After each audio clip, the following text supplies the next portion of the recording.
Yan, pagkatapos ng ilang minuto, luto na. O, diba? Ang sarap. Gusto ko nang kumain talaga.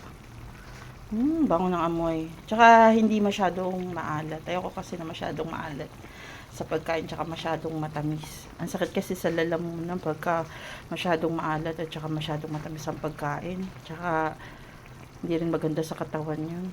O yan. O, diba? Kain na tayo mga beshi. Gutom na talaga ako. Ang aking tiyan ay nagkakagulo na po. Sarap naman. Sarap.